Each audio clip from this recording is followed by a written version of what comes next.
Hello and welcome to another tutorial with Sue Vine. Today I'm making this gorgeous butterfly card and I'm using a soft brayer to make the background. I'm using Sweet Sugarplum, Soft Sky and Island Indigo for my colours, and I'm using two different sponge brayers, one for the blue colours and one for the pink. Starting with the Soft Sky, I'm applying it to the centre of the Shimmery White cardstock. It does take a little while for the colour to build because Soft Sky is quite light. As you can see, as soon as I use the Island Indigo it shows up. But that's okay, I just took my time and worked the colour.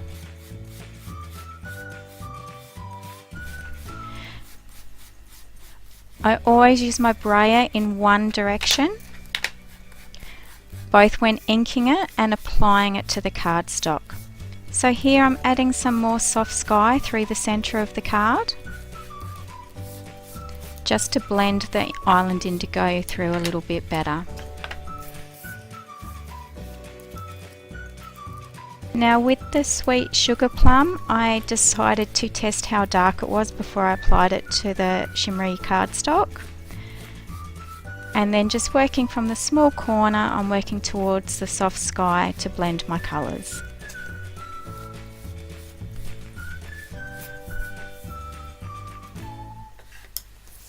I noticed the bottom corner didn't have a lot of the Soft Sky.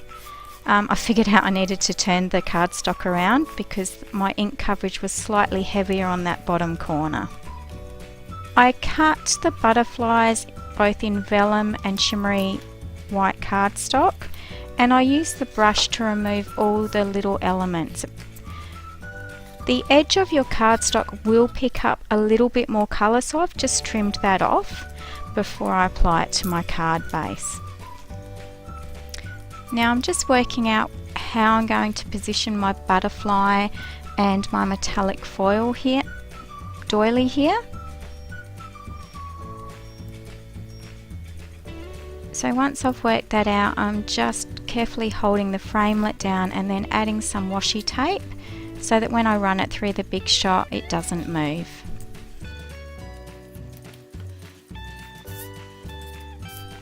And there we've got my circle cut. So now it's just to work out where I need to cut that metallic foil doily so that it lines up with the edge of the card.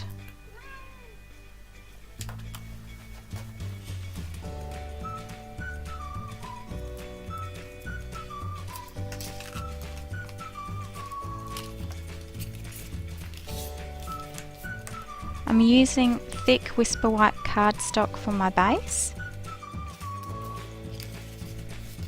That big smudge that you see there is from me trying to do some sponging with a slightly different technique, and I didn't like it. It was too dark for what I wanted to do.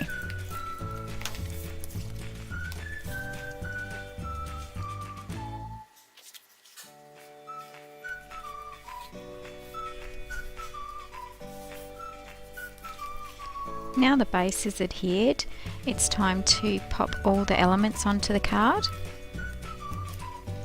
I really like using the Tombow multi-purpose glue. I like how when you put your layer down, the glue still gives you a little bit of time to be able to move the element around so you can get it in just the right position. Now for the sentiment, I'm using Just For You from the watercolour wing set. I'm embossing that in silver to match the doily.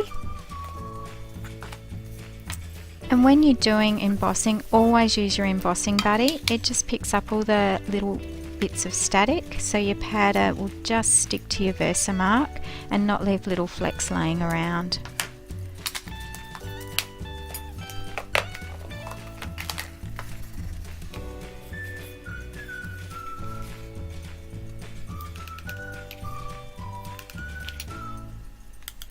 I just tap any excess off.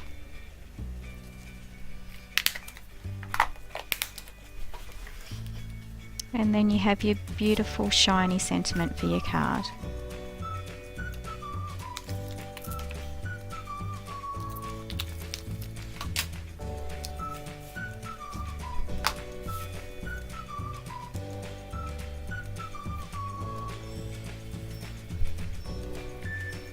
Now I'm layering up the vellum underneath the butterfly. I decided I'd give the wings a little bit of a curl to give the card a bit of a lift. So I've just done that like you would with ribbon, just to get the curling happening.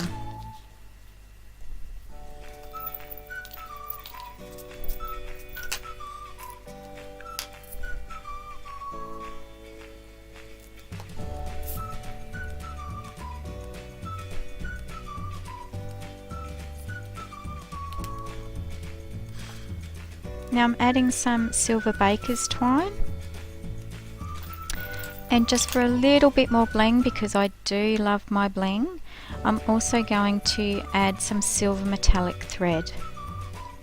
I'm threading the twine through the butterfly rather than attaching it to the top of the butterfly, and the reason for that is I'm going to tie that silver thread down.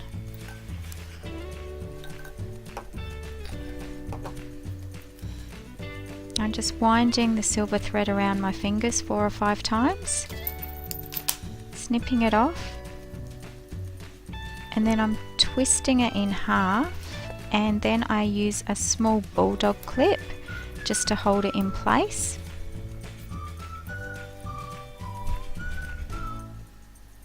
Then pop it in on top of the first knot on the twine, and then tie the second one to secure it.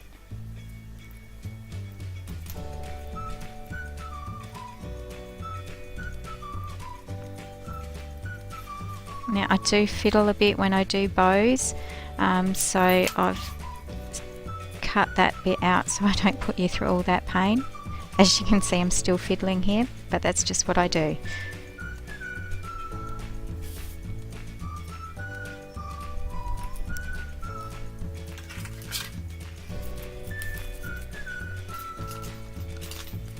I'm using mini glue dots to adhere the butterfly to the card, and I'm just folding them in half just to give them a little bit added height.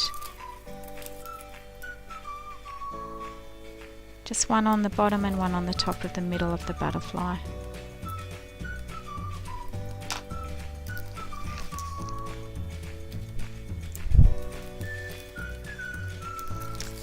To finish the card off, I'm using the glitter enamel dots.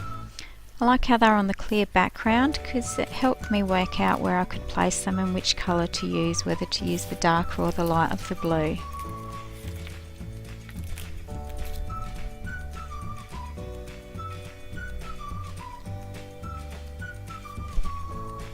So I'm using different tones of the dots in line with the ombre effect of the background.